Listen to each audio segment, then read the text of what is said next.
ठीक है, तो हम लोग आज बजट 2026-27 को देखेंगे। सबसे पहले हम लोग बजट से संबंधित ऐतिहासिक सफर को देखेंगे कि प्राचीन काल से कैसे जो है बजट का प्रावधान होता आया है। ठीक है, और हम लोग शुरू करेंगे बिल्कुल 1860 से। 1860 में 7 अप्रैल वह दिन था जब पहली बार भारत में जो है बजट प्रस्तुत किया गया था। व्यक्ति थे जेम्स विल्सन। ठीक है, जेम्स विल्सन के द्वारा 1860 में जो है पहली बार बजट प्रस्तुत किया गया था। फिर इसी वर्ष 1860 में ही क्या होता है, 24 जुलाई को इनकम टैक्स जो होता है आयकर, इसका भी नींव रखा जाता है। ठीक है, इसी साल 1860 में ही। ठीक है ना, तो इसीलिए आप गौर करेंगे कि 24 जुलाई को हम लोग प्रतिवर्ष इनकम टैक्स डे मनाते हैं। आप लोगों को शायद ये नहीं पता होगा, लेकिन ध्यान रखिएगा कि 24 जुलाई को हम लोग इनकम टैक्स डे मनाते हैं। क्यों मनाते हैं? क्योंकि इसी दिन जो है 1860 में जेम्स विल्सन के द्वारा आयकर की नींव रखी गई थी। उसके बाद 1924 बहुत इंपॉर्टेंट है। क्यों इंपॉर्टेंट है? क्योंकि 1924 में ही एकवर्थ कमेटी की सिफारिश पर रेल बजट को आम बजट से अलग कर दिया गया था। ठीक है, एकवर्थ कमेटी की सिफारिश पर 1924 में रेल बजट को आम बजट से अलग किया गया और यह परंपरा जो है, यह परंपरा 92 साल तक चलती रही। ठीक है, 92 ईयर्स तक चली। फिर 2017 में जो है इसको विवेक देवड़ा समिति की सिफारिश पर फिर से आम बजट के साथ रेल बजट को मर्ज कर दिया गया। तो उसको हम लोग आगे देखेंगे। उसके बाद देखते हैं हम लोग 1947 से लेकर 1900 तक ईस्वी में क्या हुआ। ठीक है, यानी आजादी से लेकर 1990 तक आर्थिक सुधार होने के बीच में क्या क्या घटना रही है, उन सबको देखेंगे। 1947 में क्या होता है, सबसे पहली बार आर सन्मुखम चेट्टी के द्वारा जो है स्वतंत्र भारत का पहला अंतरिम बजट प्रस्तुत किया जाता है। फिर जब हमारा संविधान बनकर तैयार हो जाता है तो गणतंत्र भारत का पहला आम बजट जॉन मथाई के द्वारा पेश किया जाता है और 1950 में ही योजना आयोग का भी गठन किया जाता है। ठीक, फिर 1970 में क्या होता है, तो उस समय जो है हमारी तत्कालीन प्रधानमंत्री रहती हैं इंदिरा गांधी। वह पहली ऐसी महिला रहती हैं जो बजट प्रस्तुत करती हैं। दरअसल प्रधानमंत्री इंदिरा गांधी जो हैं वो अपने पास वित्त विभाग भी रखती हैं। ठीक है, वित्त विभाग को अपने अतिरिक्त प्रभार के रूप में रखती हैं और इस वजह से इनको बजट भाषण प्रस्तुत करने का मौका मिलता है। फिर 1973-74 के बजट को ब्लैक बजट कहा जाता है क्योंकि उस समय जो है राजकोषीय घाटा बहुत ज्यादा हो गया था। कारण क्या था? उसका कारण था उसी समय आपको पता होगा कि 1971 में बांग्लादेश विभाजन हुआ था, युद्ध हुआ था। इसके अलावा उसी समय जो है बहुत विशाल, बहुत बड़ा अकाल और सूखा आया था। इस वजह से 1973-74 के बजट को ब्लैक बजट कहते हैं। फिर 1982 को देखेंगे तो यहाँ पे एक घटना देखने के लिए मिलती है। जब राष्ट्रपति भवन में बजट तैयार हो रहा था, लेकिन बजट डॉक्यूमेंट के कुछ पन्ने जो थे वो सरकारी प्रेस से ही जो है ना गायब हो गए थे। गायब हो गए मतलब लीक हो गया था। तो तब से क्या हुआ है, 1982 के बाद से इसको बहुत ही गुप्त रूप से तैयार किया जाता है। ठीक है, पेपर लीक की घटना देखी गई थी। अब 1990 के बाद क्या होता है, 1990 के बाद हमारी अर्थव्यवस्था को एक बेहतर तंत्र देने के लिए, अच्छी व्यवस्था लागू करने के लिए क्या किया जाता है, उदारीकरण, एलपीजी रिफॉर्म लाया जाता है। एलपीजी, लिबरलाइजेशन, प्राइवेटाइजेशन और ग्लोबलाइजेशन। 1991 में डॉक्टर मनमोहन सिंह जो है वो ऐतिहासिक उदारीकरण का बजट प्रस्तुत करते हैं। ठीक है, और ध्यान दीजिएगा कि मनमोहन सिंह के द्वारा जो 1991 का बजट प्रस्तुत किया गया था वो सबसे लंबा बजट भाषण था शब्दों के हिसाब से। ठीक है, मैं टाइम पीरियड की बात नहीं कर रहा हूँ। टाइम पीरियड के हिसाब से 2 घंटा और 42 मिनट का भाषण निर्मला सीतारमन देती हैं 2020 में। लेकिन शब्दों के हिसाब से सबसे बड़ा बजट भाषण की बात करिएगा तो 1991 का डॉक्टर मनमोहन सिंह ने दिया था। ठीक है, उसके बाद 1999 की बात करेंगे तो 1999 में एक घटना देखी जाती है जब यशवंत सिन्हा जो वित्त मंत्री थे वो 5 बजे शाम से चेंज कर देते हैं टाइम बजट प्रस्तुत करने का और 11 बजे सुबह में करते हैं। दरअसल 1999 से पहले क्या होता था कि जितना भी बजट था ना उसको शाम में पेश किया जाता था। उसका कारण था कि जब हम लोग गुलाम थे तो ब्रिटेन हम लोगों को गुलाम बनाया था। ठीक है, और ब्रिटेन में और भारत के टाइम पीरियड को जब मिलाइएगा ना तो यहाँ पे अगर भारत में शाम में बजट प्रस्तुत होगा तो उस समय ब्रिटेन का दिन हो रहा होगा, सुबह हो रहा होगा। ठीक है, तो इस प्रवृत्ति को बदलते हुए क्या करते हैं, 1999 में यशवंत सिन्हा जो है शाम के बजाय सुबह में बजट पेश करना शुरू करते हैं। फिर 2000 ईस्वी में क्या होता है, पहली बार शनिवार को बजट प्रस्तुत होता है। ठीक है, मतलब ये भी अवधारणा रही थी कि शनिवार को बजट प्रस्तुत नहीं करना है क्योंकि शनिवार के बाद रविवार होता है, मार्केट बंद रहता है। ठीक है, तो लेकिन ये अवधारणा टूटी है और शनिवार को बजट प्रस्तुत होता है। फिर वर्तमान समय की बात करेंगे 2014 के बाद नरेंद्र मोदी की सरकार आती है, उसके बाद की बात करते हैं तो 2017 में क्या होता है, रेल बजट को वापस आम बजट में मिला दिया जाता है। किस समिति की सिफारिश पर? विवेक देवराय समिति की सिफारिश पर। इसके अलावा बजट प्रस्तुत करने का तारीख जो है ना, वो फरवरी के अंतिम दिन से चेंज करके फरवरी के पहले दिन शिफ्ट कर दिया जाता है। ठीक है, तो 2017 में दो चीजें चेंज होती हैं, रेल बजट को आम बजट में मिलाया जाता है और बजट पेश करने का डेट जो है वो 1 फरवरी निर्धारित किया जाता है। फिर 2019 में क्या होता है, निर्मला सीतारमन जो है वो ब्रीफकेस में जो बजट आता था ना, उसको चेंज करके वो क्या करती हैं, लाल कलर के एक कपड़े में बांध कर बजट लाती हैं और उसको बजट की जगह पे बही खाता कहना शुरू करती हैं। ठीक है, उसके बाद 2021 में क्या होता है, कोविड के कारण प्रिंटेड फॉर्म में बजट प्रस्तुत नहीं हो पाता है और टैब के थ्रू जो है बजट प्रस्तुत किया जाता है, इसीलिए पहला डिजिटल और पेपरलेस बजट 2021 में आता है और उसके बाद से अब पेपरलेस बजट ही भारत में देखने के लिए मिलता है। तो ये हमारा एक ऐतिहासिक पृष्ठभूमि था जिसमें हम लोग 1860 में जब पहली बार बजट प्रस्तुत हुआ था वहां से लेकर 2025-26 तक के फैक्ट्स देखें। इसके अलावा दो अन्य फैक्ट याद रखिएगा कि सबसे ज्यादा बार बजट प्रस्तुत करने का रिकॉर्ड जो है वो मोरारजी देसाई के पास है, सबसे अधिक वह 10 बार प्रस्तुत किए हैं। निर्मला सीतारमन जो है वो 9 बार कर चुकी हैं, अगली बार जब करेंगी तो रिकॉर्ड की बराबरी हो जाएगी। मोरारजी देसाई के साथ एक फन फैक्ट ये भी है कि उनका डेट ऑफ बर्थ जो था वो 29 फरवरी को था और बजट प्रस्तुत करने का जो डेट था ना वो फरवरी महीने का अंतिम दिन होता था। तो इनके पास एक रिकॉर्ड ये भी है कि ये 29 फरवरी को रिकॉर्ड मतलब 2 बार जो है ना बजट पेश किए हैं 29 फरवरी को। ठीक है ना, यानी लीप ईयर होता है तभी ये 29 फरवरी आएगा, तो 2 लीप ईयर में मोरारजी देसाई ने बजट प्रस्तुत किया था। एक ऐसे फन फैक्ट था, मिल गया था न्यूज़पेपर में, हम यहाँ लेके आएंगे। इसके अलावा हलवा सेरेमनी होता है, मतलब क्या कि बजट की छपाई शुरू होने से पहले वित्त मंत्रालय में हलवा बनाया जाता है और फिर इसको आपस में बांटा जाता है, खाया जाता है। तो एक हलवा सेरेमनी भी बजट में देखने के लिए मिलता है। तो ये हमारा बजट से जुड़ा हुआ जितना भी ऐतिहासिक सफर था उसको हम लोग देख चुके हैं। ठीक है, यहाँ पे आप लोगों को कोई क्वेश्चन आ रहा है तो आप पूछ सकते हैं जी। अब हम लोग भारतीय संविधान में बजट को लेकर जो प्रावधान है ना और किस तरीके से बजट प्रस्तुत होता है, क्या प्रक्रिया होती है, उसको देखेंगे। सबसे पहले ये समझिए कि बजट शब्द क्या है। ठीक है, बजट क्या संविधान में बजट जैसा कोई शब्द है क्या? तो नहीं है। ठीक है, संविधान में बजट की जगह पर एनुअल फाइनेंशियल स्टेटमेंट यानी वार्षिक वित्तीय विवरण लिखा हुआ है। ठीक है, बजट जैसा कुछ है नहीं। दरअसल बजट जैसा शब्द जो है ना वो है ही नहीं। बजट की उत्पत्ति कैसे हुई, इस शब्द की उत्पत्ति कैसे हुई है, तो बुल्गा नाम का एक शब्द था। लैटिन जब डिक्शनरी देखिएगा तो उसमें आपको बुल्गा नाम का एक शब्द मिलेगा। उसी से जो है ना ब्यूगेटे नामक एक शब्द बना है जो कि फ्रेंच वर्ड है और उसका मतलब होता है चमड़े का बैग। और वही बुगेटे जो है आगे चलकर बजट बनता है। बजट का मतलब भी क्या होता है? चमड़े का बैग। इसीलिए आप गौर करेंगे कि जब हमारी वित्त मंत्री 2019 में क्या करती हैं, बजट नाम चेंज करके उसको बही खाता कर देती हैं। ठीक है ना, तो बजट शब्द की उत्पत्ति याद रखिएगा। बजट एक फ्रेंच वर्ड है, ये भी आप लोग याद रखेंगे। अब हम लोग संविधान की में जो कैसे बजट प्रस्तुत होता है, कौन कौन से आर्टिकल्स, कौन कौन से अनुच्छेद इससे जुड़े हुए हैं, उसको देखेंगे। तो ये जो एनुअल फाइनेंशियल स्टेटमेंट या वार्षिक वित्तीय विवरण जो संविधान में लिखा हुआ है, ये एक प्रकार का मनी बिल है। ठीक है, आप लोग बताइए मनी बिल संविधान में कौन से अनुच्छेद में है? मनी बिल किस अनुच्छेद में है? आर्टिकल 110 में। बहुत बढ़िया है ना। और मनी बिल के साथ खासियत क्या है ना कि मनी बिल जब भी संविधान में मतलब जब भी पार्लियामेंट में आएगा तो उसके लिए राष्ट्रपति की पूर्ण अनुमति की जरूरत होती है। ठीक है, इसके अलावा कोई भी बिल मनी बिल है कि नहीं है ये कौन बताता है? तो इसका निर्णय जो है लोकसभा के स्पीकर करते हैं। ठीक है, लोकसभा के अध्यक्ष करते हैं। ठीक है ना, तो दो चीज याद रखिएगा, मनी बिल 110 नंबर आर्टिकल में है, बजट जो है वो एक मनी बिल है।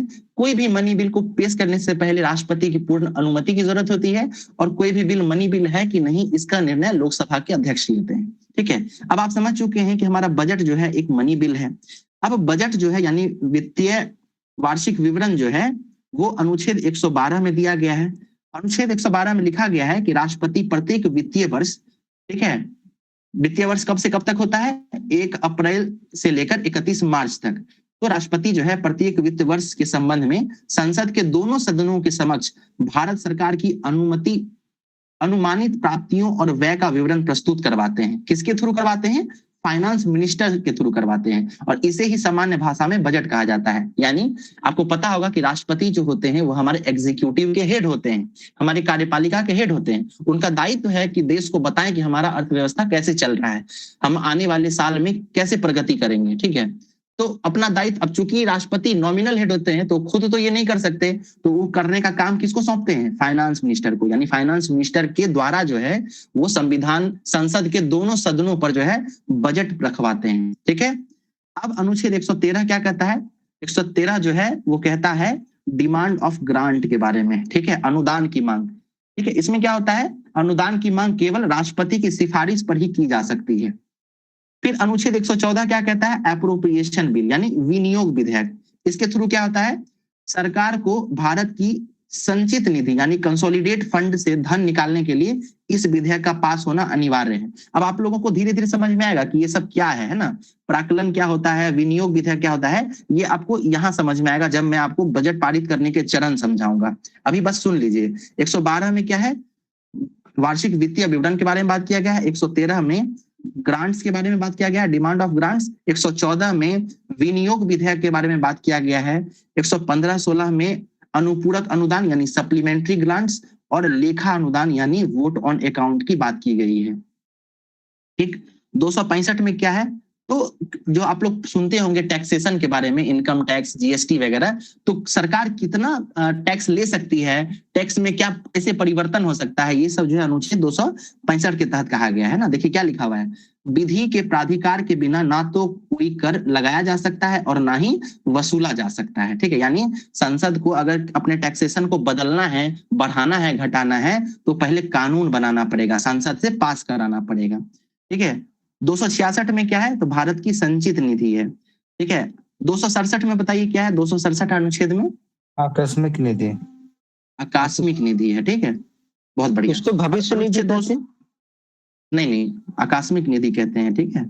भविष्य निधि दूसरी चीज है, वो पेंशन वगैरह से जुड़ा हुआ है, ठीक है ना। चलिए, और अनुच्छेद 202 क्या है?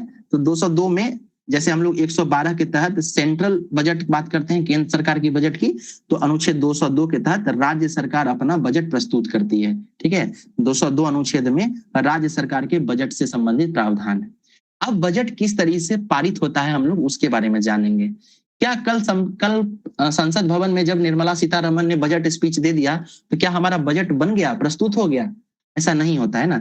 6 अलग अलग फेजेज हैं, 6 चरणों से बजट को गुजरना पड़ता है। सबसे पहला चीज क्या होता है? सबसे पहला प्रोसेस होता है बजट का प्रस्तुतिकरण, जो कि कल निर्मला सीतारमन के द्वारा किया गया। सबसे पहले क्या होता है? वित्त मंत्री लोकसभा में बजट पेश करती हैं और उसी के थ्रू बजट भाषण दिया जाता है। फिर बजट राज्यसभा में भी प्रस्तुत होता है, लेकिन राज्यसभा केवल चर्चा कर सकती है, अनुदान की मांग पर मतदान नहीं कर सकती है। क्योंकि अभी मैंने बताया आपको कि बजट जो है, बजट वो एक मनी बिल है। मनी बिल केवल लोकसभा में ही पास हो सकता है, राज्यसभा जो है उसके पास मनी बिल को लेकर बहुत सीमित पावर है, बिल्कुल पावर है ही नहीं, ठीक है। लेकिन बजट जो है वो राज्यसभा में भी प्रस्तुत होता है, लेकिन सिर्फ उस पर चर्चा हो सकती है, उसके बारे में वो लोग मतदान नहीं कर सकते हैं, ठीक। फिर अब जब बजट प्रस्तुतिकरण हो जाता है तो सेकेंड फेज होता है आम चर्चा की। अब आप गौर करेंगे कि कल का जब बजट प्रस्तुत हो गया है तो अब अभी से लेकर यानी आज, कल, परसों, तरसों, अभी से 5 दिन 10 दिन जो है बजट पर अलग अलग राजनीतिक दल उस पर चर्चा करेंगे, है ना। बताएंगे बजट कैसा था, अच्छा था, बुरा था, कहाँ क्या करना चाहिए था, है ना। सरकार कहेगी कि बजट बहुत अच्छा था, भाषण देगी, वहीं विपक्ष कहेगा नहीं, सरकार ने बजट अच्छा प्रस्तुत नहीं किया है, इस क्षेत्र में और देना चाहिए था, यहाँ वो करना चाहिए था, वहां वो करना चाहिए था। इस तरह जो है आम चर्चा जो है बजट पर होगी। तीसरा फिर क्या होता है? चर्चा के बाद फिर जो भी बजट होता है मंत्रालय के हिसाब से अलग अलग विभाग को भेजा जाता है, यानी अलग अलग कमिटीज को भेजा जाता है। फिर वो कमिटी क्या करती है? संसद की स्थायी समिति विभिन्न मंत्रालयों की अनुदान मांगों की विस्तृत जांच करती है। मतलब ये कि बजट में जो मांग की गई है वो मांग सही है कि गलत है, इसकी जांच कौन करता है? इसका जांच जो है अलग अलग कमिटीज करती है। और ये जब कमिटी जांच कर रही होती है उस समय संसद की कार्यवाही स्थगित रहती है, रुकी हुई रहती है। फिर चौथा काम क्या होता है? Vote on demands for grant, यानी अनुदान की मांगों पर मतदान। इसका मतलब क्या है कि जब कमेटी बता देती है कि हाँ बजट में जिस मंत्रालय को जितना पैसा देने की बात की गई है वो ठीक है गलत है, जो भी वो निर्णय देती है उस पर जो है फिर पार्लियामेंट में बात होती है और वोट ऑन ग्रांट होता है, ठीक है, यानी मतदान होता है कि हाँ पैसा देना चाहिए कि नहीं देना चाहिए। अब इसमें 3 चीजें निकल के आती हैं। पहला क्या, कटौती प्रस्ताव। कटौती प्रस्ताव क्या होता है, विपक्ष को अगर ऐसा लगता है कि सरकार जो पैसा का डिमांड कर रही है वो निरर्थक है, ठीक नहीं है, उसका ये मांग अनुचित है, तो वो क्या करती है, वो सीधे कट मोशन ले आती है। कट मोशन मतलब विपक्ष सरकार की नीतियों का विरोध करती है, ठीक है। उसके लिए 3 चीजें करती है। पहला क्या, पॉलिसी कट करती है, यानी मांग की राशि को घटाकर 1 कर देती है। मान के सरकार जो है ना कितना भी रुपया मांगे, मान के चलिए 10 लाख करोड़ मांग ले, 5 लाख करोड़ मांग ले, लेकिन कटौती के कारण क्या होता है, नीतिगत कटौती के कारण विपक्ष क्या करती है, कहती है कि नहीं इतना पैसा नहीं देंगे, मात्र हम 1 रुपया देंगे। मतलब क्या है ना, ये एक सांकेतिक घटना है, ठीक है ना, सांकेतिक चीज है कि हम तुम्हारा विरोध करते हैं, हम तुमको सिर्फ 1 रुपया देंगे। इसको कहते हैं पॉलिसी कट यानी नीतिगत कट। दूसरा कट मोशन होता है आर्थिक कटौती यानी इकोनॉमी कट। इसमें क्या होता है, कि सरकार मान के चलिए 10 लाख रुपए मांगे और विपक्ष को या समिति को लगता है कि नहीं 10 लाख रुपए नहीं बल्कि 9 लाख रुपए ही देना ठीक रहेगा, 9 लाख रुपए में काम हो जाएगा, तो उस समय क्या होता है, इकोनॉमी कट लाया जाता है यानी आर्थिक कटौती लाया जाता है। एक विशिष्ट राशि जो है वो कम करने का प्रस्ताव दिया जाता है। और तीसरा है सांकेतिक कट। सांकेतिक कट मतलब क्या, कि विपक्ष जो है शिकायत दर्ज कराता है कि देखो पैसा तो तुम ठीक मांगे लेकिन हमको पसंद नहीं आ रहा है, ठीक है, क्योंकि तुम्हारे पास जो है वो है ना, मतलब मेजोरिटी तुम्हारे पास है वो ठीक है, लेकिन हम फिर भी 100 रुपया तुम्हारा काट लेते हैं। ये भी विरोध प्रदर्शन करने का एक तरीका है। इसको कहते हैं टोकन कट यानी सांकेतिक कटौती। तो इस तरीके से जो है ना 3 प्रकार का आपको कट पता होना चाहिए, नीतिगत कट, आर्थिक कटौती और सांकेतिक कटौती, ठीक है। ये हो गया कट मोशन। फिर कट मोशन के बाद 5वां जो चरण होता है उसमें विनियोग विधेयक पारित होता है। विनियोग विधेयक मतलब क्या, पासिंग ऑफ एप्रोप्रिएशन बिल। इसके तहत क्या होता है, अनुच्छेद 114 के तहत यह विधेयक पास होने के बाद ही सरकार संचित निधि से धन निकाल सकती है। संचित निधि अनुच्छेद 266 में है। संचित निधि में ही सरकार का सारा जमा जो है ना इसी में रहता है। जितने भी तरफ से पैसे आते हैं भारत सरकार को वो सब जो है संचित निधि में जमा रहता है और सरकार जब विनियोग विधेयक पास हो जाता है उसके बाद ही संचित निधि से पैसा निकाल सकती है। फिर अंत में होता है वित्त विधेयक का पारित होना यानी पासिंग ऑफ फाइनेंशियल बिल। इसके तहत क्या होता है, नए कर लगाने या पुराने कर के बदलाव संबंधित सरकार के प्रस्ताव शामिल होते हैं। इसके पास होने के साथ ही बजट पारित प्रक्रिया मानी जाती है। मतलब क्या हुआ, अभी मैंने आपको बताया भी था कि सरकार को अगर टैक्स बदलना होता है, टैक्स स्लैब में चेंज करना होता है, तो उसको चेंज करने के लिए उसको एक फाइनेंस बिल पास कराना होता है। अगर वो बिल पास हो जाता है उसके बाद बजट की प्रक्रिया पूर्ण मानी जाती है। ये माना जाता है कि बजट पूरा हो गया है, ठीक है। तो ये 6 चरण थे। पहले बजट का प्रस्तुतिकरण होता है, फिर आम चर्चा होती है, फिर अलग अलग विभाग उसकी जांच करती है, फिर जांच करने के बाद बताया जाता है कि हाँ पैसा सही है कि गलत है, फिर वो पैसा दिया जाता है या कई बार उसको नहीं भी दिया जाता है, ठीक है। उसके बाद विनियोग विधेयक आता है जिससे पैसा निकाला जाता है संचित निधि से। और अंत में क्या होता है, बिल पास हो जाता है फाइनेंस बिल, तो टैक्सेशन में भी चेंजेस आ जाते हैं जहां जरूरत होता है वहां। एक होता है गिलोटीन। अब गिलोटीन क्या होता है ये समझिए। गिलोटीन कई बार क्या होता है कि पक्ष और विपक्ष बजट पर चर्चा करती है, बहस करती है, ठीक है, लेकिन बहस के देखिए क्या होता है ना, टाइम पीरियड तो फिक्स है कि हम लोग इतने देर ही बजट पे बात करेंगे। अब क्या होगा कि हो सकता है कि पूरे बजट पर चर्चा ना हो सके, तो क्या अगर चर्चा नहीं होगी तो सरकार पैसा नहीं लेगा? ऐसा नहीं है, सरकार को तो पैसा चाहिए ही। तो वो क्या करता है कि जिन मुद्दों पर चर्चा हो गई उस पर तो चर्चा हो गई, और जिस पे चर्चा नहीं होती है उसको गिलोटीन माना जाता है। मतलब क्या, बिना चर्चा के ही उसको पारित मान लिया जाता है। तो हाल के दिनों में ना ये बहुत ज्यादा देखा जा रहा है कि पक्ष और विपक्ष आपस में बहस करते रहते हैं और बहुत सारा चीज जो है ना गिलोटीन के तहत हो जाता है, मतलब बिना चर्चा किए ही उसको पास कर दिया जाता है, ठीक है। तो इस तरीके से हम लोगों ने संवैधानिक प्रक्रिया जो है बजट की उसको समझ लिया है, ठीक है। आप लोगों के अगर कोई प्रश्न हो तो आप पूछ सकते हैं या कुछ बताना हो तो बता भी सकते हैं। तो अब हम लोग केंद्रीय बजट 2026-27 का संक्षिप्त विवरण देखेंगे। निर्मला सीतारमन के द्वारा 1 फरवरी को जो भी बातें कही गई इस बजट के संबंध में, जो परीक्षा के दृष्टिकोण से उपयोगी होंगी, सब डिस्कस करेंगे। सबसे पहले देख लेते हैं कुछ फैक्ट्स। जैसे प्रस्तुति की तिथि, तो 1 फरवरी 2026 को प्रस्तुत किया गया। 2019 के बाद से जो है ये 1 फरवरी को ही प्रस्तुत किया जाता है। 1 फरवरी के दिन खास बात यह थी कि उस दिन गुरु रविदास की जयंती थी, इसके अलावा माघ पूर्णिमा भी था। तो जब निर्मला सीतारमण भाषण देती हैं तो वो इस चीज का जिक्र भी करती हैं कि आज गुरु रविदास जयंती है और माघ पूर्णिमा है। तो यहाँ से भी क्वेश्चन बनने की संभावना है। वित्त मंत्री कौन है? तो वो है अभी निर्मला सीतारमण, ठीक है। ये उनका 9वां बजट था। मुख्य घटना की बात करेंगे तो आपको पता होगा कि बजट पेश करने से पहले हरवा सेरेमनी होता है। राष्ट्रपति द्रौपदी मुर्मू से मंजूरी लेने जाती हैं वित्त मंत्री। फिर पोशाक की बात करेंगे तो चूंकि निर्मला सीतारमण जो है वो हर बार अलग अलग कपड़ा पहन के आती हैं और उसके पीछे भी कुछ ना कुछ कारण होता है। जैसे पिछली बार मधुबनी पेंटिंग वाली साड़ी पहनी थी, कारण क्या था? बिहार में चुनाव था। वैसे चुनाव से डायरेक्टली रिलेटेड नहीं होता है, बट उसको आप मान सकते हैं कि चुनाव था तो इसलिए मधुबनी पेंटिंग वाला साड़ी पहनी। अभी तमिलनाडु में चुनाव है तो वहां कांचीवरम का साड़ी पहनी है, ठीक है। तो कांचीवरम की सिल्क साड़ी पहनी थी, ये भी आप लोग याद रखिएगा। बजट का अवधि की बात करेंगे तो 1 घंटा 25 मिनट था। सबसे लंबा भाषण देने का रिकॉर्ड भी इन्हीं के नाम पे है। 2021 में जब कोरोना हुआ था तो उसके बाद जो है ना 2 घंटा 40 मिनट का भाषण जो है ये दी थी।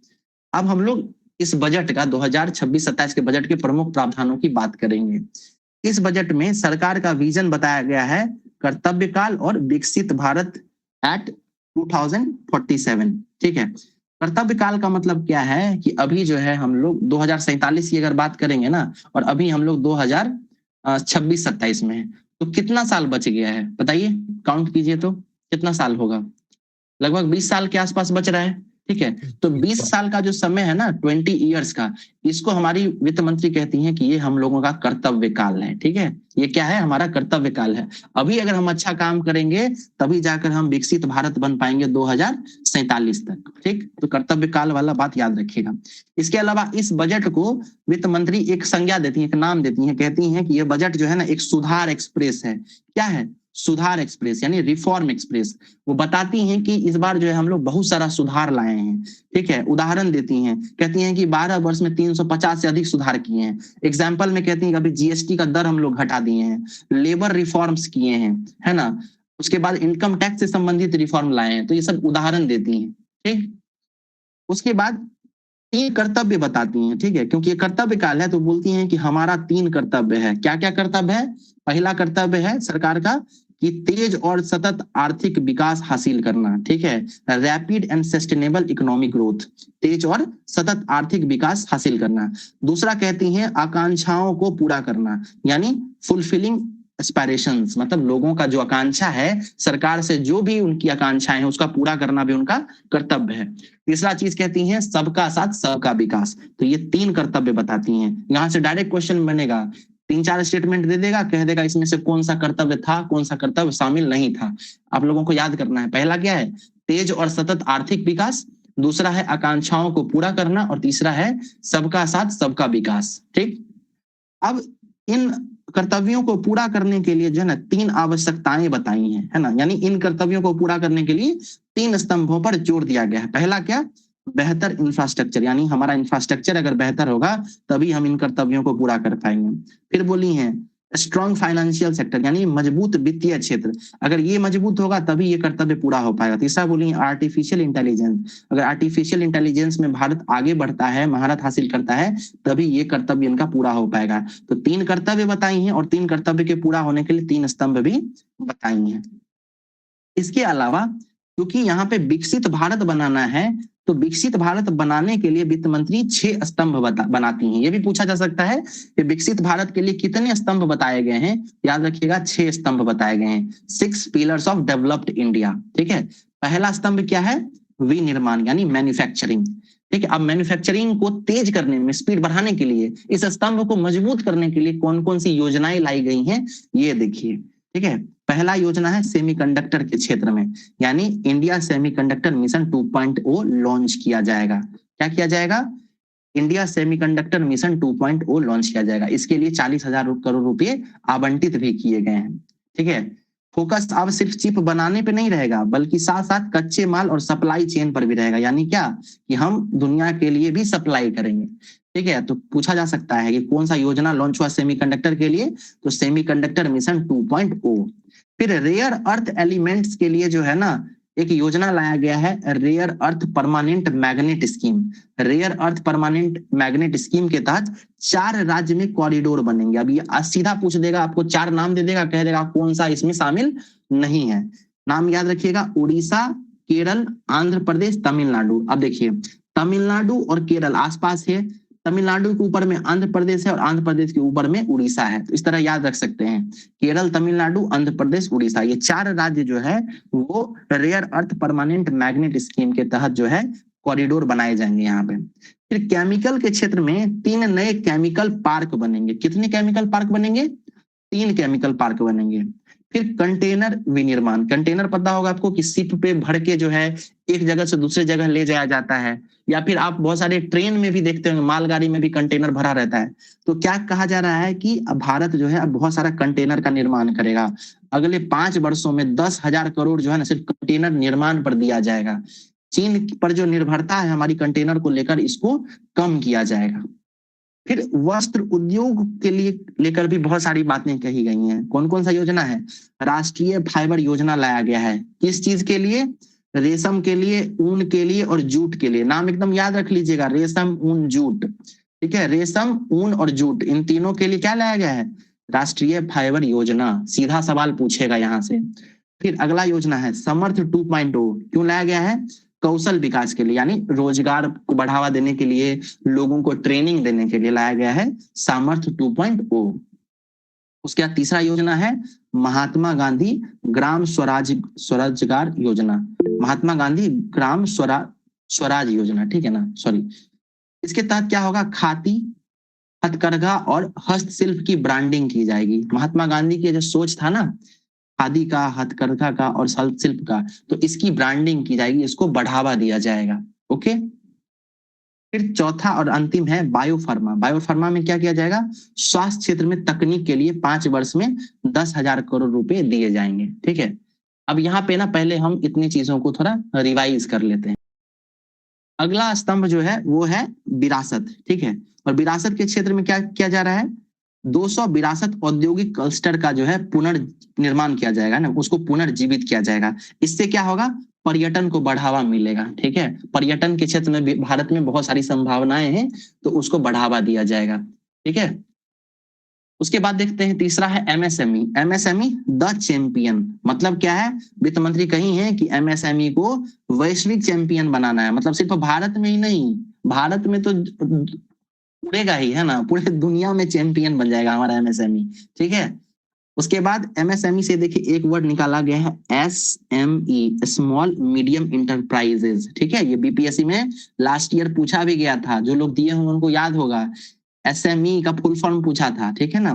तो स्मॉल मीडियम इंटरप्राइजेज है, इसके लिए विकास निधि लाया गया है, यानी पैसा दिया गया है। कितना पैसा? 10,000 करोड़ का फंड दिया गया है। फिर एमएसएमई के लिए आत्मनिर्भर भारत फंड भी दिया गया है। कितना का? 2,000 करोड़ का। इसको अतिरिक्त टॉपअप कहा गया। टॉपअप मतलब क्या?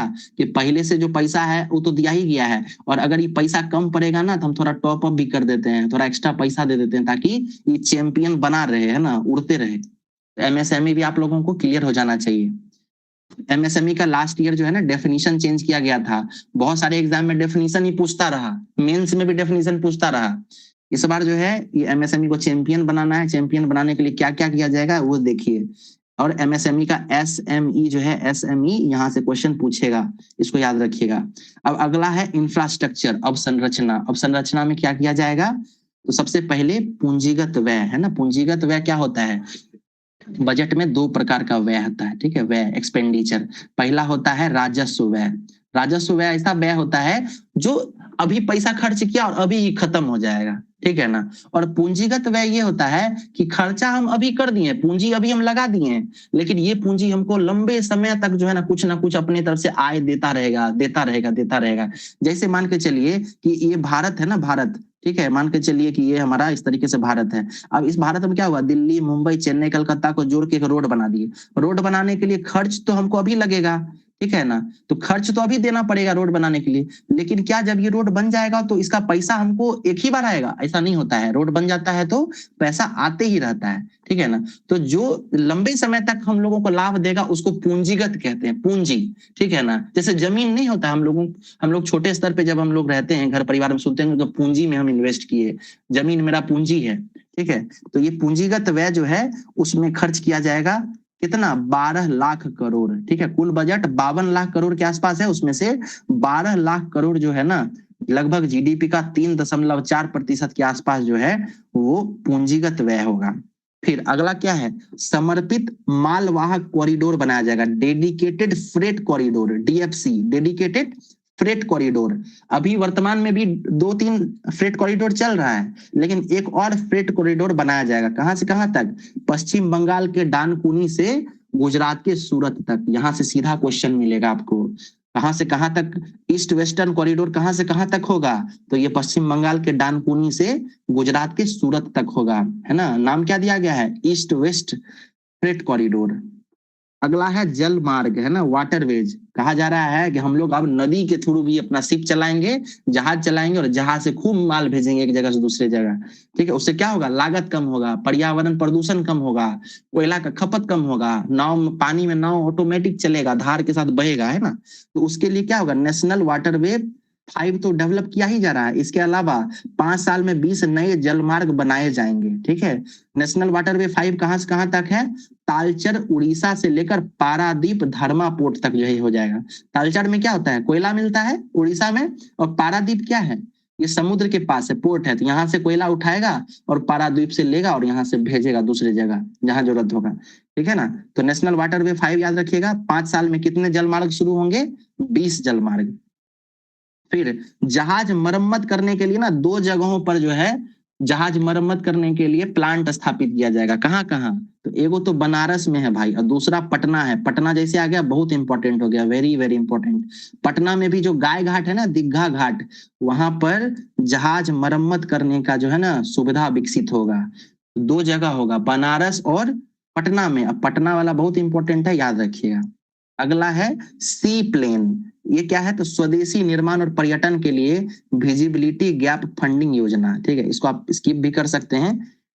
आगे चलते हैं। 5वां स्तंभ क्या है? ऊर्जा सुरक्षा, यानी एनर्जी। अगर हमको 2047 तक विकसित होना है तो हमको ऊर्जा भी एकदम मजबूत रखना पड़ेगा, है कि नहीं। धक्का धक चाहिए हम लोगों को एनर्जी।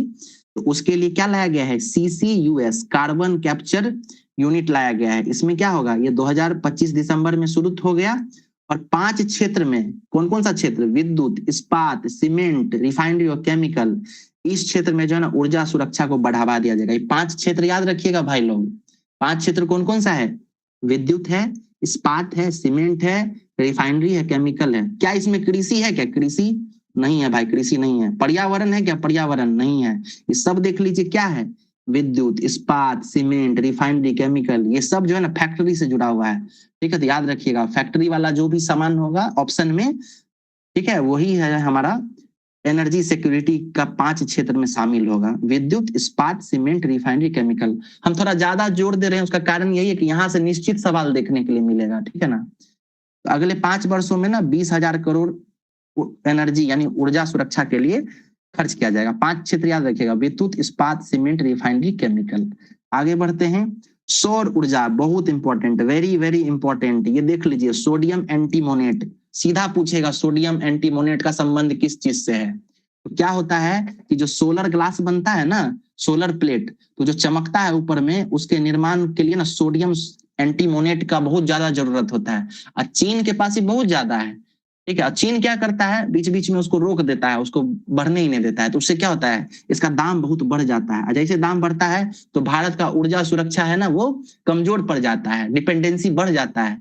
तो भारत क्या कर रहा है? भारत क्या करेगा? सोलर ग्लास में प्रयुक्त होने वाला सोडियम एंटीमोनेट पे जो है ना कस्टम ड्यूटी को माफ कर देगा, एकदम हटा देगा। इससे क्या होगा कि जो भी मैन्युफैक्चर है ना, जो भी ये सोलर प्लेट बना रहा होगा, वो आराम से मंगा सकेगा, ठीक है। और क्या होगा? मंगाने में उसको जो है ना उसको पैसा नहीं लगेगा ना, कस्टम ड्यूटी नहीं लगेगा, दाम अपने आप घट जाएगा। जैसे घटेगा तो भारत का निर्माता एकदम धकाधक बनाएगा सोलर प्लेट, ठीक है। उससे क्या होगा, सोलर एनर्जी को बढ़ावा मिलेगा। तो ई वाला नाम याद रखिएगा, सोडियम एंटीमोनेट, ठीक है ना, डायरेक्ट क्वेश्चन मिलेगा आपको। अब आइए अगला स्तंभ, छठा स्तंभ, अंतिम स्तंभ, शहरी आर्थिक क्षेत्र यानी अर्बन इकोनॉमिक जोन्स डेवलप किए जाएंगे। अर्बन इकोनॉमिक जोन्स मतलब क्या, कि कुछ ऐसे शहर को चिन्हित किया जाएगा और उस क्षेत्र का विकास किया जाएगा। और 7 ऐसा ऐसा ना क्षेत्र पॉइंट आउट किया गया है, ठीक है। और हमारे लिए, हम लोग बिहार में रहते हैं इसलिए बहुत इंपॉर्टेंट भी है, क्योंकि बिहार से भी पास होने वाला है, ठीक है। देखिए दिल्ली से वाराणसी, ठीक है ना, हम थोड़ा आपको जूम भी कर देते हैं ताकि ये नक्शा दिखे। आप लोगों को दिख रहा है ये दिल्ली से वाराणसी, ठीक है, एगो यहाँ से यहाँ तक, ठीक। फिर वाराणसी से सिल्लीगुड़ी, तो दिल्ली से वाराणसी में तो कोई समस्या ही नहीं है। वाराणसी से जब सिल्लीगुड़ी जाएगा ना, तो देखिए यहाँ से बक्सर आएगा, बक्सर से इधर आपको पटना, बेगूसराय, कटिहार, किशनगंज होते हुए सिल्लीगुड़ी पहुंच जाएगा, ठीक है। तो बिहार के कौन कौन से जिलों से पास करेगा, तो रेलवे नेटवर्क आप लोगों को याद होना चाहिए, ठीक है। वाराणसी से बक्सर घुसा, बक्सर से क्या होगा, आरा, पटना होते हुए, बेगूसराय होते हुए, कटिहार, किशनगंज होते हुए सिल्लीगुड़ी पहुंच जाएगा। सिल्लीगुड़ी किस राज्य में है बताइए जरा आप लोग। पश्चिम बंगाल। पश्चिम बंगाल। बहुत बढ़िया, समझ में आ रहा है ना। हाँ सर। ठीक है, ठीक है, ठीक। अब देखिए ऊपर वाला देख लिया हम लोग, दिल्ली, वाराणसी और सिल्लीगुड़ी। अब नीचे आ जाइए, मुंबई से पुणे, पुणे से हैदराबाद, हैदराबाद से बेंगलुरु, हैदराबाद से चेन्नई और चेन्नई से बेंगलुरु, इन सबको जोड़ दिया जाएगा, ठीक है। तो जैसे इन सबको जोड़ेगा, ये हमारा जो प्लान है ना शहरी आर्थिक क्षेत्र को डेवलप करना, ये तेजी से डेवलप हो जाएगा। जैसे डेवलप होगा, विकसित भारत का लक्ष्य हम लोग प्राप्त कर लेंगे, ठीक है। तो भारत ऊपर वाला याद रखिएगा, सिल्लीगुड़ी वाराणसी वाला, ठीक है, हम लोगों के लिए बहुत इंपॉर्टेंट है भाई, ठीक है ना। आज हम थोड़ा इजी वर्ड्स इसलिए यूज कर रहे हैं ताकि मजे मजे में थोड़ा बजट कवर हो जाए, ठीक है ना। चलिए अब एक बार जो है हम लोग ये जितने भी 6 स्तंभ देखे हैं ना, इसको एक बार रिवाइज कर लेते हैं यहीं पे, ओके। म्यूट कर दे। अब हम लोग, हाँ, अब हम लोग क्या करेंगे, अब हम लोग क्षेत्रवार जो घोषणाएं हुई हैं अलग अलग मंत्रालय के हिसाब से उस पर बात करेंगे। पहला मंत्रालय कृषि और ग्रामीण विकास देखेंगे, ठीक है। मंत्री कौन है बताइए तो, कृषि मंत्री कौन है अभी, मामा जी शिवराज सिंह चौहान, ठीक है ना, शिवराज सिंह। बहुत अच्छा है। अब देखिए शिवराज सिंह चौहान मतलब कृषि मंत्रालय को क्या क्या दिया गया है। देखिए ये बहुत ट्रिकी क्वेश्चन है भाई, जिसको नहीं पता होगा ना एग्जाम में एकदम निश्चित गलत करेगा। नाम क्या है, भारत विस्तार। अब नाम सुन के लग ही नहीं रहा, लग रहा है कि रोड वोड बढ़ाएगा, कुछ करेगा, लेकिन भारत विस्तार क्या कर रहा है, कृषि के क्षेत्र में AI के उपयोग को बढ़ावा दे रहा है, आर्टिफिशियल इंटेलिजेंस को बढ़ाएगा, ठीक है। और आर्टिफिशियल इंटेलिजेंस में भी क्या ऐसा टूल बनाएगा ना जो सब भाषा में बात करेगा, क्योंकि किसान लोग तो गांव घर में होते हैं, तो उसको अंग्रेजी में बात करेगा तो समझ में नहीं आएगा ना, इसीलिए क्या करेगा, बहुभाषा AI टूल बनाएगा। तो पूछेगा आपसे कि भारत विस्तार कौन विभाग से जुड़ा हुआ है ना, तो इंटरनेट नहीं मार दीजिएगा, ये किसी विभाग से जुड़ा हुआ है, ठीक है। और बहुभाषी AI टूल है, ठीक। एग्री स्टैक पोर्टल और ICAR के डाटा को यूज करते हुए क्या करेगा, बहुभाषी AI टूल बनाएगा। अब देखिए आप 4 गो 5 गो फसल है ना जिसपे विशेष फोकस दे रहा है। जैसे लास्ट ईयर जो है ना 3 ठो दाल पे बहुत ज्यादा फोकस दिया था, हर एग्जाम यही पूछता था, तूर का दाल, उड़द का दाल और मसूर का, ठीक है। तूर और अरहर नहीं था भाई, है ना, उड़द था और मसूर था, है ना, ठीक है। अब इस बार जो है ना अलग अलग 6 ठो फसल पे फोकस किया गया है। कौन कौन सा है देखिए, नारियल, काजू, कोको, अखरोट, बादाम और चंदन। चंदन का लकड़ी, ठीक है, बादाम, अखरोट, कोको, काजू, नारियल, इन सबको फोकस में लाया है, फोकस फसल है इस बार का। अच्छा इसके अलावा क्या, मत्स्य पालन यानी मछली के पालन के लिए ना 500 जलाशय का विकास किया जाएगा, ठीक है। तो ये 3 गो चीज ग्रामीण वाला याद रखिएगा। पहला क्या, भारत विस्तार यानी बहुभाषी AI टूल डेवलप करेगा, 6 ठो फसल को फोकस में लिया है, नारियल, काजू, कोको, अखरोट, बादाम, चंदन, ठीक। और मत्स्य पालन के लिए 500 जलाशय का विकास किया जाएगा। आगे देखिए सेवा क्षेत्र यानी सर्विस सेक्टर। अब यहाँ देखिए एक शब्द आएगा ऑरेंज इकोनॉमी, डायरेक्ट एग्जाम में पूछेगा ये ऑरेंज इकोनॉमी का क्या मतलब है। इंडस्ट्री में काम करने वाले लोग हैं क्या, कि खेत में किसान है ऑरेंज इकोनॉमी में, सीधा पूछेगा। तो ऑरेंज इकोनॉमी का मतलब क्या, आजकल के समय में आप गौर करते होंगे कि लोग रील्स बनाते हैं, लेकिन वीडियो जो यूट्यूब पे जाता है उसको पहले एडिट करना पड़ता है, ठीक है, उसमें क्रिएटिव काम करना पड़ता है, एनिमेशन बनाना पड़ता है। तो जो लोग भी जो है ना आपको एनिमेशन में गेमिंग में, क्रिएटिविटी में, है ना, इन सब क्षेत्र में आगे बढ़ेंगे, उन्हीं को ना कहा जाएगा ऑरेंज इकोनॉमी। ठीक है, आगे हम आपको वर्ड भी बताएंगे, एग्जैक्ट शब्द क्या उसके लिए यूज किया है। ठीक है ना, तो ऑरेंज इकोनॉमी क्या है? एबीजीसी सेक्टर, है ना। एबीजीसी सेक्टर का मतलब हम बता देते हैं आपको, यहाँ कहीं हम लिखे भी थे। ठीक है, कहा गया भाई, कोई नहीं, हम आपको बता देंगे एबीजीसी कहाँ लिखे हैं, ध्यान नहीं आ रहा अभी। ठीक है ना, तो एबीजीसी मतलब समझ गए ना क्या है? ये ऐसा सेक्टर है। हाँ, वीडियो गेमिंग कुछ ऐसे करके है ना सर इसका। ठीक है, हम बता देंगे आपको। ठीक है ना, अभी हमको ध्यान नहीं आ रहा है।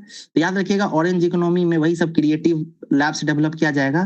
15,000 स्कूल में और 500 कॉलेज में जो है आपको ये सब बनेगा। ठीक है, उसके बाद इसका सहयोग कौन करेगा? क्रिएटिव लैब्स को हेल्प कौन करेगा? तो Indian institute of creative technology करेगा। ये कहाँ पे है? ये मुंबई का। आपसे पूछा जा सकता है कि जो ऑरेंज इकोनॉमी के तहत क्रिएटर्स लैब बनेगा, उसका सहयोग कौन करेगा?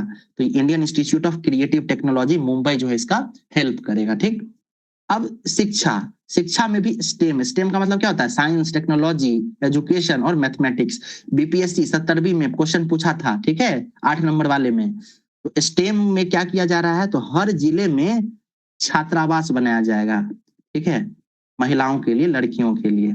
इसके अलावा 5 विश्वविद्यालय टाउनशिप बनाया जाएगा। कितना विश्वविद्यालय टाउनशिप? 5 गो। भारत के हर जिले में क्या बनाया जाएगा? महिलाओं के लिए हॉस्टल बनाया जाएगा। चलिए, स्वास्थ्य के क्षेत्र में क्या होगा? तो अगले 5 साल में 1 लाख नए स्वास्थ्य पेशेवर जोड़े जाएंगे। ठीक है, स्वास्थ्य पेशेवर माने क्या? डॉक्टर, एएनएम, जीएनएम, ये सब जोड़ा जाएगा अगले 5 साल में 1 लाख। निमहांस 2.0, निमहांस के बारे में पता है क्या है? बताइए तो। भारत में अभी एक जगह पे कहीं पे निमहांस खुला हुआ है, कहाँ पे खुला है? निमहांस कहाँ है भाई? बेंगलुरु में है, बेंगलुरु में। ठीक है, अब एक और निमहांस खोला जाएगा, निमहांस 2, उत्तर भारत में। अभी जगह नहीं बताया गया, खाली इतना बोला गया है कि नॉर्थ इंडिया में खोलेंगे। ठीक है, और ये काम क्या करता है निमहांस? तो ये मानसिक स्वास्थ्य का राष्ट्रीय संस्थान बनेगा। यानी जो दिमाग में विकृति होता है ना, जो लोग जिसको बीमारी नहीं समझता है, चाहे डिप्रेशन हो गया, एंग्जाइटी हो गया, इसको भी जो है ना, अब आजकल के समय में नया प्रकार का बीमारी है। ठीक है ना, तो उसके लिए भी सरकार प्रयास कर रहा है। तो एगो निमहांस तो बेंगलुरु में खोला है, और दूसरा जो है उत्तर भारत में खोलेगा। अब देखिए, आयुष के लिए क्या कर रहा है? 3 नए अखिल भारतीय आयुर्वेद संस्थान बनेंगे एम्स की तर्ज पर। ठीक है, 3 तो नया बनने वाला है, तो ये पूछा जा सकता है 3। अब पर्यटन के क्षेत्र में क्या हो रहा है और विज्ञान के क्षेत्र में वो समझिए। तो माउंटेन ट्रेल्स बनाया जाएगा। ट्रेल माने घूमने फिरने का इलाका। ठीक है ना, तो कुछ तो हिमालय राज्य में बनाया जाएगा। हिमालय का राज्य कौन कौन सा है हिमालय क्षेत्र में? हिमाचल प्रदेश, उत्तराखंड और जम्मू कश्मीर। इसके अलावा अराकू घाटी में भी बनाया जाएगा। अराकू घाटी कहाँ है? आंध्र प्रदेश में। एकदम पूछा जाएगा भाई, अराकू घाटी सीधा कहाँ पे है? आंध्र प्रदेश में। अब पश्चिमी घाट बताइए तो कौन कौन से राज्य में है पश्चिमी घाट? महाराष्ट्र में है क्या? कर्नाटक में है? गोवा में है? केरल में है ना? तो ये पश्चिमी घाट वाला आप लोग जरूर याद रखिएगा। ठीक है ना, तो कहाँ कहाँ माउंटेन ट्रेल बनाया जा रहा है? हिमालय क्षेत्र के राज्यों में, अराकू घाटी यानी आंध्र प्रदेश में, और पश्चिमी घाट में। इसके अलावा टर्टल ट्रेल भी बनाया जाता है। कहाँ पे? उड़ीसा में, कर्नाटक में, केरल में। उड़ीसा वाला टर्टल तो बहुत फेमस है भाई, क्या नाम है बताइए तो जरा। भितरकनिका। कछुआ, है ना, बहुत अच्छा। ठीक है, बहुत बढ़िया। तो टर्टल ट्रेल कहाँ है? उड़ीसा, कर्नाटक, केरल में। अब माउंटेन ट्रेल पहाड़ी क्षेत्र होगा, तो हिमालय के राज्य में तो है ही। इसके अलावा अराकू घाटी और पश्चिमी घाट में।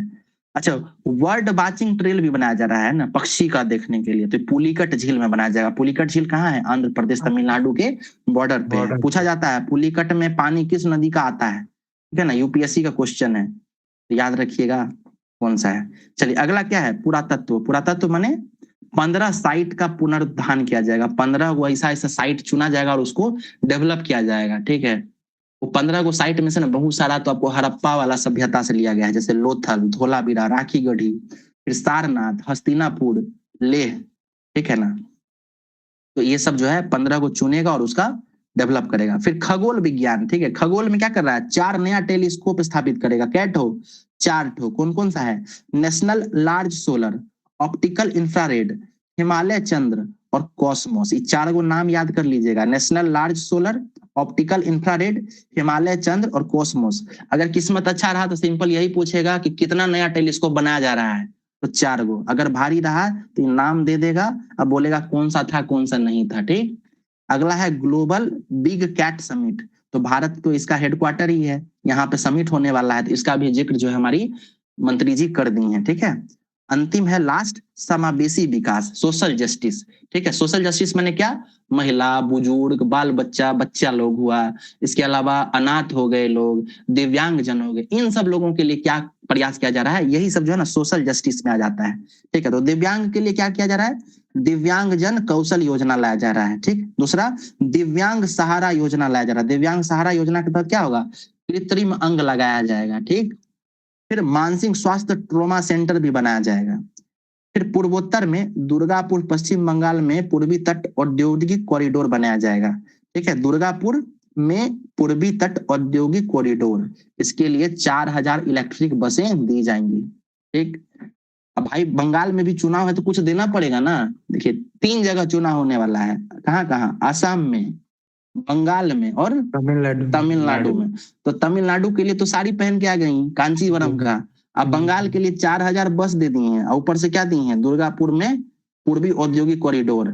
ठीक है, और आसाम में क्या किए हैं, तो आसाम में तो 8वां वेतन ही लागू कर दिए हैं। ठीक है ना, चलिए तो यहाँ जो है ना वो भी है ना,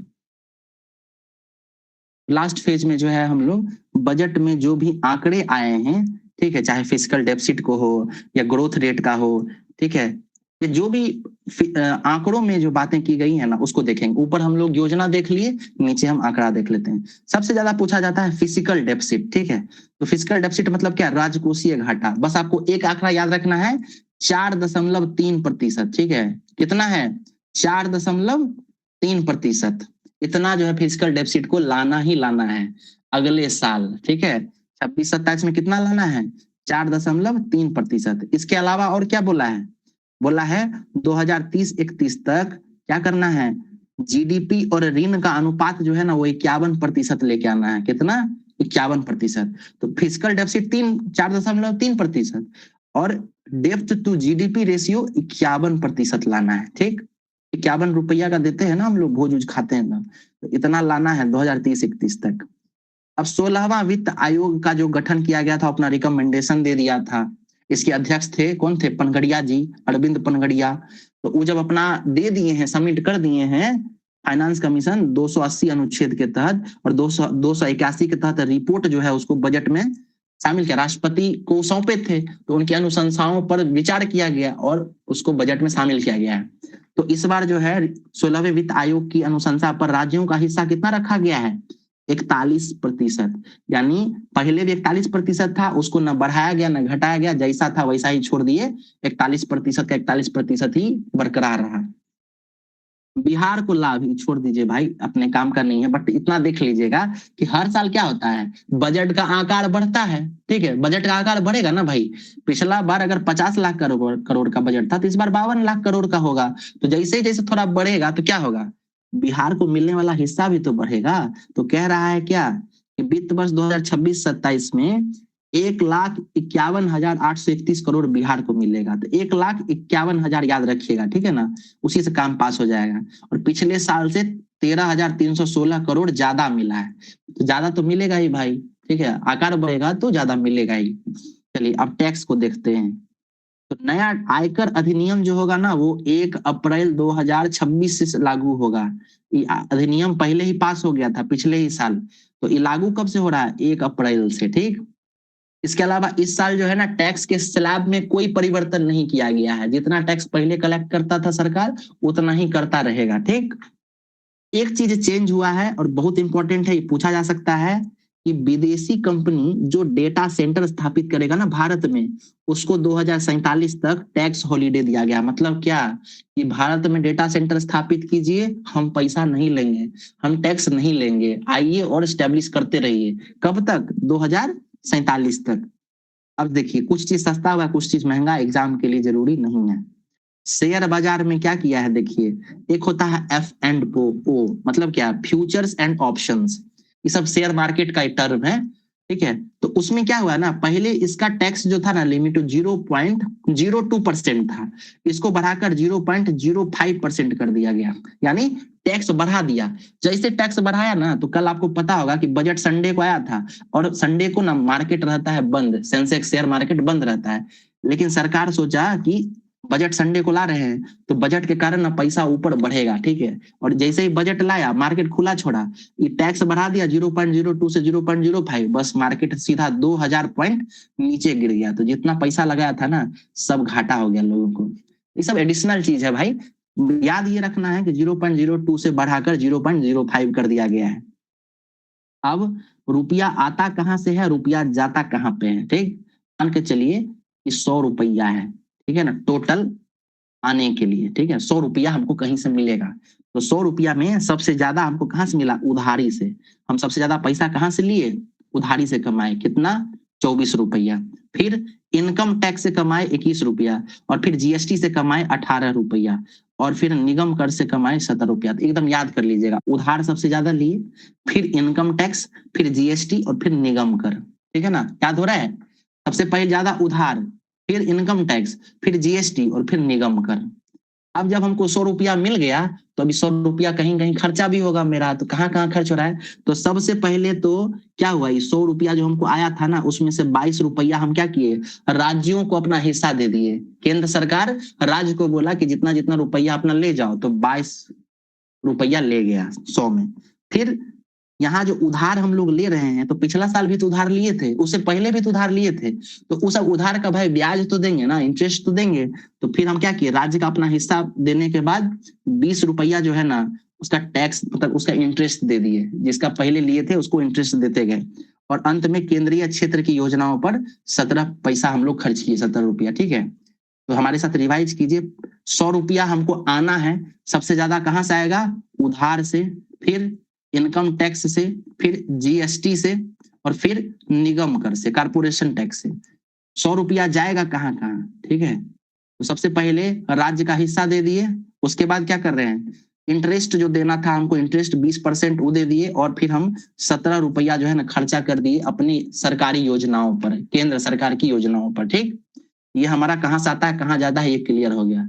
और अंत में किस मंत्रालय को सबसे ज्यादा पैसा मिला, तो सबसे ज्यादा ना परिवहन मंत्रालय को मिला है। कौन है मंत्री, बताइए तो,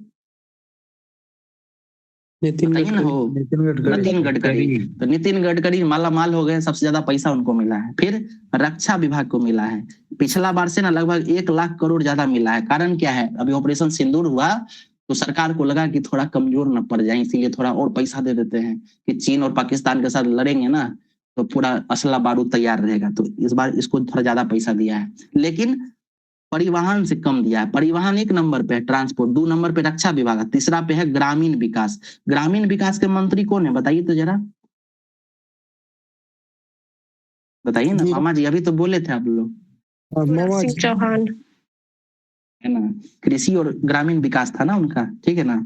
चलिए, तो ये हमारा बजट खत्म हो गया। अब बिहार का थोड़ा ढूंढ लेते हैं, अभी जो पढ़े ना उसी में से अपना क्लियर हो जाएगा। याद कीजिए तो, वाराणसी सिलीगुड़ी कॉरिडोर हम पढ़ाए थे, अभी बताए थे ना आपको, याद आ रहा है नक्शा पे। तो वही वाराणसी सिलीगुड़ी कॉरिडोर जब पास होगा ना बिहार से, तो बक्सर, आरा, पटना, बेगूसराय, कटिहार, किशनगंज होके जाएगा, ठीक। शिप रिपेयर करने के लिए कहाँ कहाँ लग रहा था, बनारस में या पटना में, तो पटना वाला याद रखिएगा, गाय घाट, दीघा। शहरी विकास, अब देखिए सरकार बोला है कि हम शहर का विकास करेंगे, टीयर 2 और टीयर 3 के शहर का। कौन कौन सा टीयर 2 और टीयर 3 के शहर का विकास करेंगे। तो उसी क्रम में ना बिहार के 8 गो शहर का भी डेवलपमेंट होगा। 8 गो शहर कौन कौन सा है, पटना, गया, मुजफ्फरपुर, भागलपुर, दरभंगा, पूर्णिया, बिहार शरीफ, बेगूसराय। तो याद होता है तो कर लीजिएगा, ऐसे बहुत ज्यादा इंपॉर्टेंट नहीं है, लेकिन चूंकि बिहार का है, इस सब में से कोई ना कोई सब जिला का होगा ही। 1-2 जिला तो आपको ऐसे याद हो जाएगा, जैसे कुछ जिला, पटना तो ऑटोमेटिक याद ही रहता है, मुजफ्फरपुर तो ऐसे भी क्या कहते हैं स्मार्ट सिटी है, भागलपुर स्मार्ट सिटी है, गया, बोध गया तो है, ये स्मार्ट सिटी है, ठीक है, बिहार शरीफ स्मार्ट सिटी है। तो बच गया दरभंगा, पूर्णिया, बेगूसराय। इस सबको भी आप लोग तो कोशिश कीजिएगा थोड़ा याद हो जाए, ठीक है। इसके अलावा अभी हम बताया आपको कि भारत के हर जिले में क्या बनेगा, गर्ल्स हॉस्टल बनेगा। तो भाई बिहारो तो भारत में है, तो बिहार के 38 जिला में भी तो गर्ल्स हॉस्टल बनेगा, ठीक है ना। तो इस तरीके से हमारा बजट जो है ये समाप्त हुआ, लेकिन हम लोग थोड़ा रिवाइज करेंगे, ठीक है, आंकड़ा देखेंगे एक बार, ठीक है। तो रिवीजन कर रहे हैं हम लोग। सबसे पहले हम लोग क्या किए थे, बजट का इतिहास का बात किए थे। इतिहास में भी सबसे पहले देखे थे 1860 में जेम्स विल्सन पहला बजट पेश किए। 24 जुलाई को जो है 1860 को आयकर का जो है नींव रखे थे, इसीलिए हर साल 24 जुलाई को हम लोग आयकर दिवस मनाते हैं। 1924 में एकवर्थ कमेटी आया था, रेल बजट को आम बजट से अलग अलग कर दिया। फिर 1947 में पहला बजट स्वतंत्र भारत का आर सन्मुखम चेट्टी प्रस्तुत किए। 1950 में जॉन मथाई प्रस्तुत किए। 1970 में इंदिरा गांधी पहली महिला बनी जो बजट प्रस्तुत की। 1973-74 के बजट को ब्लैक बजट कहते हैं। क्यों ब्लैक हुआ था, काहे कि राजकोषीय घाटा बहुत ज्यादा हो गया था युद्ध और सूखा के कारण। फिर 1991 में एलपीजी रिफॉर्म्स आया, मनमोहन सिंह बजट प्रस्तुत किए, शब्द के हिसाब से सबसे लंबा बजट था। 1999 में क्या हुआ, शाम से में बजट प्रस्तुत होता था, अब उसको कर दिया गया सुबह में, ठीक है। 2000 में क्या हुआ, पहली बार शनिवार को बजट प्रस्तुत हुआ। 2017 में क्या होता है, तो रेल बजट को आम बजट से मर्ज कर दिया गया, मिला दिया गया। किस समिति की सिफारिश पर, विवेक देवराय समिति की सिफारिश पर। 2019 में क्या हुआ, बजट की जगह पे बही खाता शुरू हुआ निर्मला सीतारमण के द्वारा। 2021 में पेपरलेस बजट आया, क्योंकि कोविड था तो पेपर में छापना नहीं था। क्यों नहीं छापना था, क्योंकि टच होगा तो कोरोना फैलेगा, इसलिए डिजिटल बजट आया, ठीक। सबसे ज्यादा बजट कौन पेश किए हैं, मोरारजी देसाई, हलवा सेरेमनी वगैरह आपको पता ही होगा।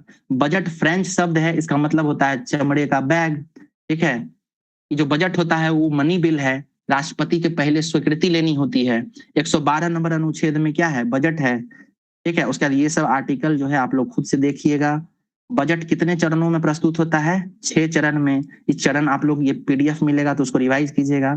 फिर यहाँ से जो है 2026-27 का बजट हम लोग देखे थे। 1 फरवरी को आया, गुरु रविदास जयंती था और माघ पूर्णिमा था। निर्मला सीतारमण का 9वां बजट था, हलवा खाई।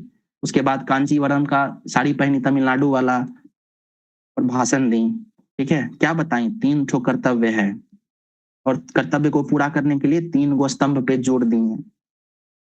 विकसित भारत के लिए बोली हैं कि 6 ठो स्तंभ है। 2047 तक अगर विकसित भारत बनना है तो 6 स्तंभ पर काम करना पड़ेगा, 6 पिलर पे। पहला था विनिर्माण, दूसरा था विरासत, तीसरा था एमएसएमई को चैंपियन बनाना, चौथा था अवसंरचना का विकास करना, पांचवा था ऊर्जा सुरक्षा बहाल करना, और छठा और अंतिम था शहरी आर्थिक क्षेत्र का डेवलपमेंट करना, जिसके तहत 60 कॉरिडोर का विकास होगा और एक कॉरिडोर अपना बिहार से भी पास करेगा। फिर कुछ योजना पे बात किए थे, कृषि क्षेत्र का योजना, ऑरेंज इकोनॉमी पे बात किए थे, ठीक है। उसके बाद पर्यटन टूरिज्म पे बात किए थे। अराकू घाटी आंध्र प्रदेश वाला कुछ नया मिला था, तो याद रखिएगा। उसके बाद समावेशी विकास पे बात किए थे, ठीक है। दिव्यांग सहारा योजना का कृत्रिम अंग लगाया जाएगा, ये सब याद रखिएगा। फिर हम लोग कुछ डाटा याद किए थे, तो 4.3% फिजिकल डेफिसिट था। 51% जो था ना टैक्स टू जीडीपी रेशियो हासिल करना है 2030-31 तक। फाइनेंस कमीशन जो 16वां आया है तो उसके रिकमेंडेशन हुआ, तो पैसा जो है ना राज्य का हिस्सा ना बढ़ाया गया ना घटाया गया, तो 41% बरकरार रखा गया। नया आयकर अधिनियम 1 अप्रैल 2026 से लागू होगा। 2047 तक टैक्स हॉलीडे रहेगा उन कंपनियों को, उन विदेशी कंपनियों को जो भारत में डेटा सेंटर स्थापित करेंगी, ठीक है। टैक्स जो था ना उसको 0.02% से बढ़ाकर 0.05% कर दिया गया। पैसा कहाँ से आता है, पहला नंबर पर उधार लेते हैं, दूसरे नंबर पर इनकम टैक्स, तीसरे नंबर पर जीएसटी। पैसा जाता कहाँ है, राज्यों का हिस्सा, फिर इंटरेस्ट दे देते हैं और फिर केंद्रीय योजनाओं में खर्च हो जाता है। मंत्रालय के हिसाब से परिवहन मंत्रालय को सबसे ज्यादा पैसा, दूसरे नंबर पर डिफेंस मंत्रालय और तीसरे नंबर पर ग्रामीण विकास, ठीक है। और बिहार से संबंधित ये सब था, तो इसे आप लोगों को याद ही होगा। तो इस तरीके से हम लोगों का बजट जो है फाइनली पूरा कंप्लीट हो गया है, ठीक है।